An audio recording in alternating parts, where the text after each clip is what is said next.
And there's this fascinating element where the Troubles are escalating in Northern Ireland. It's a very unstable period, very dangerous period. And several of his students are lifted by the police because they're suspected of being members of the IRA, and they're interned without trial. Very controversial to this day. But what does he do?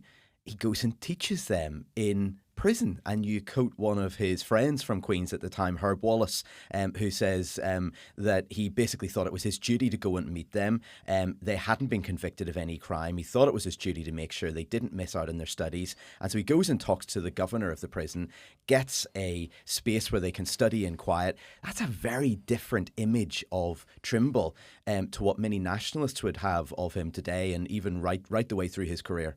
Yes, and I think that's why it's important to be in the book. And David Trimble was a man who did believe that people who had talent should be given opportunity. And later, when he became Ulster Unionist Party leader, he would have offered people roles within the party who perhaps weren't expecting them.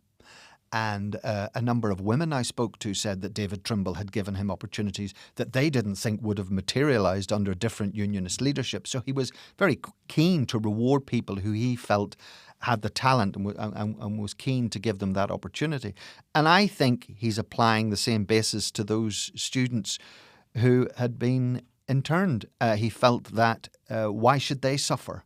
Because they happened to be interned. And if they were part of the course and if they were his students, then he had a duty and an obligation to reach out to them. And of course, I suspect at that stage, he would have taken public transport to go down, and you know, not an inconsequential journey to go from Belfast down to Long Kesh and back in the middle of the Troubles on public transport, or maybe somebody gave him a lift, because I don't believe at that stage that he was driving. But he believed those students should not be discriminated against. And of course, what is interesting is that he was teaching students whose politics were the polar opposite of his. These were individuals who wouldn't have used the term Northern Ireland, believed that Northern Ireland really shouldn't exist, believed that the border should go.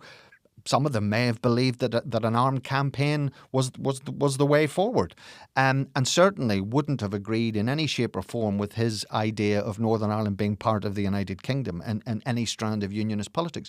But he parked that, although there were occasions when people have claimed that his politics did come through. And while that incident in many ways reflects very well on David Trimble, there is this much darker story which you recount, I think for the first time in the book, from Mary McAleese, the former Irish president, about Bloody Sunday.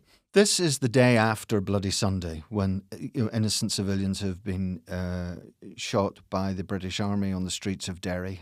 And obviously it's been widely reported.